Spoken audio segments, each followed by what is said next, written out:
FS1. Back here talking Warriors with Antoine Walker. Klay Thompson is questionable for Wednesday's Game 3 with a strained hamstring, and Kevon Looney is likely done for the series and therefore the season with a chest fracture. And still no word on KD's status, and Game 3 is tomorrow night. All right, let's focus on Klay. Antoine, how would his absence change Golden State's offense? It would hurt them tremendously because you got to think about the pressure that's going to be on Steph. To try to play through this gimmick defense, because I'm sure Toronto will come with the same type of gimmick defense, whether it's a boxing one, they would trap him. So it'll be much harder for Steph to create shots for himself. And then you put a lot of pressure on Draymond Green and Andre Iguodala to perform at a high level offensively. They have to be aggressive. Their shot attempts will have to go up. And then you actually got Quinn Cook, who's played very, very well in the 2 years he's been with Golden State in spot minutes, to play big minutes now. You get small in the backcourt. You force Steph Curry to have to play a little bit more defense now. You can't hide him as much on the defensive end now. He's going to have to guard those point guards while they're making plays. You can't really hide him. So it's going to be tough. It'll be a very tough game for Golden State to find scoring. And when have we ever said that about Golden State? And that's why it's so tough, Antoine, because it's going to be tough for them to find scoring. And as you mentioned, their defense gets so much worse without Klay. The Quinn Cook, if people don't know who he is, he was with the Warriors. The idea is he's going to be a very poor man Steph Curry. An offense-only knockdown shooter that can move without the basketball. Now, that's not an insult to Steph Curry or Quinn Cook. Steph Curry, you mentioned, one of the 5 greatest point guards ever. Quinn Cook's trying to find his way in this league. But I say that to say this. He is not a good defensive player. And one of them is going to have to guard Kyle Lowry if Klay's out. One little correction about Quinn Cook. He's an on-the-ball defender. He can press you in the backcourt, be a nuisance on you getting the ball up the court. But once you get to that part, that's his number one skill. Other than three-point shooting, sure, but I think one of the reasons, I just want to let people know as far as, because you'll see him in the backcourt pressing people. Pressure guy's 94 feet. Yes. But I think one of the reasons he's been able to do that when we've seen him is because if you're only going to be playing 8 to 12 minutes, then while you're out there, you go full exhaustion. If now all of a sudden you're starting, you're going to have to be running off these screens. You're going to, then you can't, that's why you don't ask guys typically that are big parts of your team, pressure guy 94 feet, because that is exhausting in the NBA.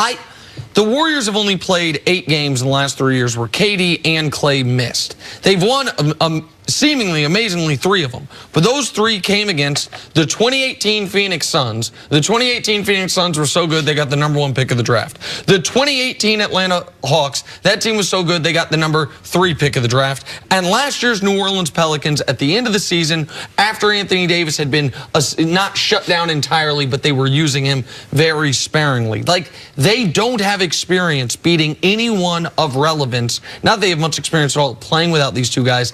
I just don't think they can create enough offense if Klay and KD are out.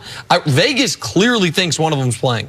Vegas has the Warriors as 6-point favorites. That would be a bananas line if both these guys miss. But even if Klay plays, you're not getting 100% of Klay, and you're not getting all the minutes. And if KD plays, you're not getting, even if you did get 80% of KD, you're certainly not getting all the minutes. So in some capacity, their offense is going to be hampered. Oh, yeah, it's going to be a lot of pressure on Steph. I think you made a great point as far as Iggy and Draymond. They have to get in the mix. We saw once KD got hurt, Draymond initially, he knew, I have to play different. He talked about it. Our style's going to be different. And now with Klay, they're going to have to make another adjustment. But if I'm Nick Nurse, I like Danny Green. Like him, respect him and everything, but he's getting ready to play less minute. I'm getting ready to go huge, man. I'm getting ready to have Kyle Lowry play the point. I'm putting Kawhi at the 2. All right? Siakam at the 3. Serge Ibaka at the 4, Marc Gasol at the 5, and I'm getting ready to pound Golden State. If they decide to put that lineup in there, you put Quinn Cook in there. Now, because he's an actual 5'10", Nick, not like me playing with your height, all right?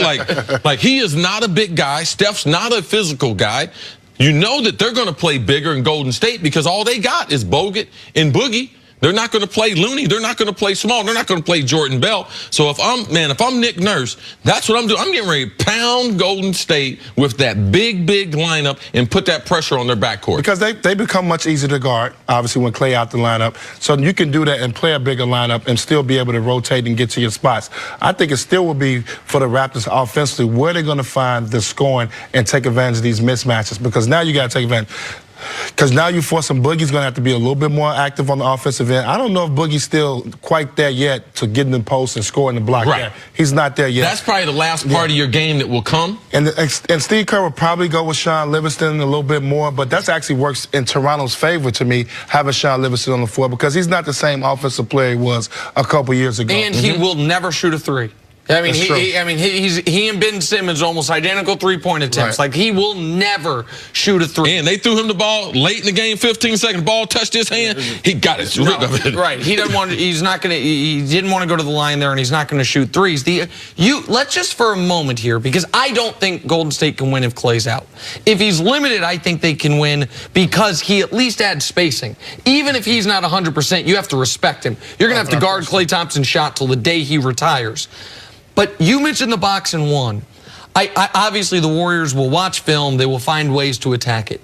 But until the Warriors show they can beat it, even when Klay plays, there's 16 minutes a game that either Steph or Klay are on the court by themselves without the other guy. Final 4 minutes of the first 4 minutes of the second, there's an 8-minute stretch when Klay gets his rest and Steph gets his rest, and the same thing third to fourth quarter.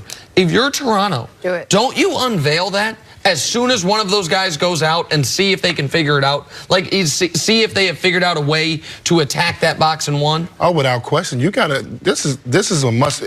For Toronto, unfortunately, you hate to say that in the third game of a series, but regardless if they're healthy or not, this is a must-win situation. You have to leave this game with a win. You have to put out all the stops, do whatever it takes to get this win. You cannot let a 75% Golden State team win a game on you. Yeah, you don't deserve to win the championship. You have to make them beat you. You can't beat yourself. They're going to have to come out and with the right energy, the right focus, understand mismatches. We talked about it earlier about Kawhi. How can Kawhi help his team out? We got to find the mismatches because it's going to be a lot now. Because with Klay out there, you're taking a huge defensive piece away. Obviously, we know Kevin not being out there is a big defensive play. But Iggy's still hurt. You know, he's not 100%. Yes. You can attack him, obviously. And Boogie's not 100%. You can attack him. They got to take advantage of those mismatches. One thing Golden State needs to remember, in securing the Bucks series, what did Toronto do? They went to a janky defense. They played the 3-2 zone. All right, and the only difference in the 3-2 zone and what they're playing now is the guy doesn't stay at the top because he's roaming with Steph. But they're still playing the 2-2 zone that they played against Milwaukee. So I expect to see a lot of that in game number 3, as you mentioned, must win for the Raptors. All right, Twan, stick around. Coming up. Stars leave. There's a